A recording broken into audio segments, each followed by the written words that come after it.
Hello दोस्तों, मैं शिवम कुमार अपने YouTube channel SB coaching classes में आपका हार्दिक स्वागत एवं अभिनंदन करता हूं। तो आज हम पढ़ेंगे क्लास 10th की इंग्लिश में आपके लिए सिलेबस लाए हैं ना, जो कि अगर आप सिलेबस अच्छे से पढ़ लेते हैं, सिलेबस को नोट कर लेते हैं, तो आपको ये जानकारी मिल जाएगी कि हमको क्लास 10th की इंग्लिश में कितना पढ़ना है और कितने कितने चैप्टर हमको पढ़ने हैं। ठीक है, तो चलिए सबसे पहले हम आपके लिए प्रोज लाए हैं क्लास 10th की इंग्लिश में यूपी बोर्ड सिलेबस 2026 के लिए, है ना। प्रोज में देखिए कौन कौन से चैप्टर आपको पढ़ने हैं, तो थोड़ा इनको नोट कर लीजिएगा, है ना, अच्छे से नोट्स बना लीजिएगा। तो पहले क्या है, आ लेटर टू गॉड, पहला चैप्टर आपको पढ़ना है। ठीक है, दूसरा चैप्टर क्या है, Nelson Mandela long walk to freedom, है ना, ये दूसरा चैप्टर हो गया। तीसरा क्या है, टू स्टोरीज अबाउट फ्लाइंग। अब इसमें दो स्टोरी आपको पढ़नी है, पहली क्या है, हिज फर्स्ट फ्लाइट, और दूसरी क्या है, ब्लैक एरोप्लेन। तो ये दो चैप्टर हो गए, मीन्स दो कहानियां हो गई इसके अंतर्गत। फिर चौथा चैप्टर को क्या है, फ्रॉम द डायरी ऑफ एने फ्रैंक हो जाएगा। ठीक है, पांचवें चैप्टर में ग्लिम्स ऑफ इंडिया। अब इसमें तीन चैप्टर को पढ़ने ग्लिम्स ऑफ इंडिया में। पहला है अ बेकर फ्रॉम गोवा, दूसरा है कुर्ग, और तीसरा है टी फ्रॉम असम, है ना। तो ये ग्लिम्स ऑफ इंडिया में पढ़ने हैं। फिर छठा क्या है, मिसबिल द ऑटर, है ना, ये हो जाएगा। सातवां क्या है, मैडम राइड्स द बस, है ना। और आठवां क्या है, द सेरमन एट बनारस, और नवा क्या है, द प्रपोजल, है ना। तो ये आपके 9 चैप्टर किसके हैं, प्रोज के, है ना।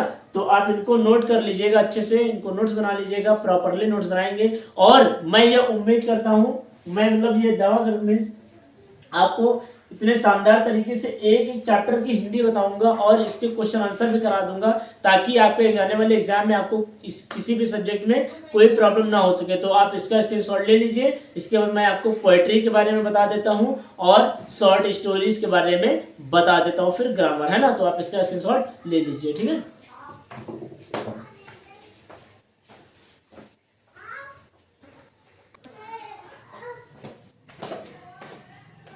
तो आइए दोस्तों, अब हम पोएट्री के बारे में पढ़ लेते हैं और देखते हैं कि पोएट्री में हमें कौन कौन सी पोएम्स पढ़नी है। ठीक है, तो देखिए मैंने लिखा है पोएट्री में पहली आपकी है डस्ट ऑफ स्नो, दूसरी है फायर एंड आइस, है ना, और तीसरी है टाइगर इन द जू। ठीक है, तो ये 3 पोएम होंगी। फिर चौथी क्या है, how to tell wild animals. ठीक है, फिर पांचवी क्या है, द बॉल पोएम, है ना, ये हो जाएगा।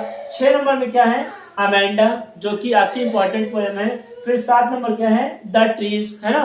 फिर 8 नंबर क्या है, फॉग, और इसी तरह आपकी लास्ट पोएम है फॉर एने ग्रीगरी, है ना। ये आपकी 9 पोएम्स हैं, जो आपको बहुत ही शानदार तरीके से और एकदम अच्छे तरीके से आपको अपने एग्जाम के लिए कवर करके जाना है। ठीक है, उसके बाद अब आते हैं फुटप्रिंट्स विदाउट फीट में, जिसको सप्लीमेंट्री रीडर के नाम से कहते हैं ना। इसमें आपको पहला चैप्टर पढ़ना है अ ट्रम्प ऑफ सर्जरी। ठीक है, ये पहला चैप्टर हो जाएगा। दूसरा है द थीव्स स्टोरी, ठीक है, ये चैप्टर हो गया। फिर तीसरा क्या है, द मिडनाइट विजिटर, और इसी तरह आपको चौथा चैप्टर कवर करना है अ क्वेश्चन ऑफ ट्रस्ट, है ना।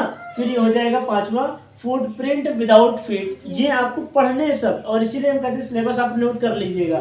फिर क्या है 6 number, the making of a scientist, है ना, ये कुछ समझ आया, चैप्टर हो गया। 7 नंबर क्या है, द नेकलेस, और 8 क्या है, भोली, और 9 क्या है, the book that saved the earth, है ना। ये आपके हो गए पहले चैप्टर, आपके प्रोज, पोएट्री और सप्लीमेंट्री के चैप्टर। अब हम ग्रामर में देख लेते हैं, ग्रामर में आपको क्या क्या पढ़ लेना है।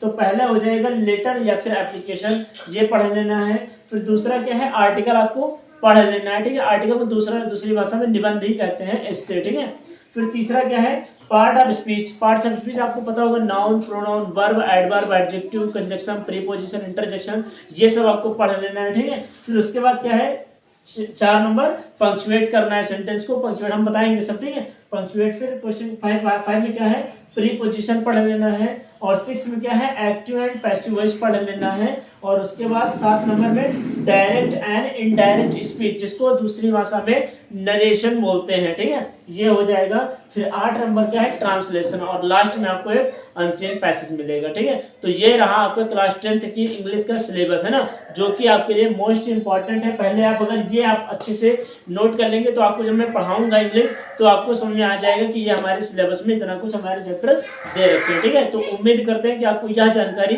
बहुत ही अच्छी लगी होगी, और उम्मीद करते हैं कि आपको सिलेबस भी समझ में आया होगा क्लास 10th का, है ना। तो हम ये उम्मीद करते हैं आपसे कि आप हमारे इस वीडियो को और इस चैनल को ज़्यादा से ज़्यादा लोगों तक लाइक करेंगे, शेयर करेंगे और सब्सक्राइब करेंगे, है ना। तो चलिए मिलते हैं नेक्स्ट वीडियो में इंपॉर्टेंट इसी तरह सिलेबस के साथ में, ठीक है, ताकि फिर हम आपको सिलेबस स्टार्ट कर सकें, ठीक है। तो मिलते हैं नेक्स्ट वीडियो में। Thanks for watching this video.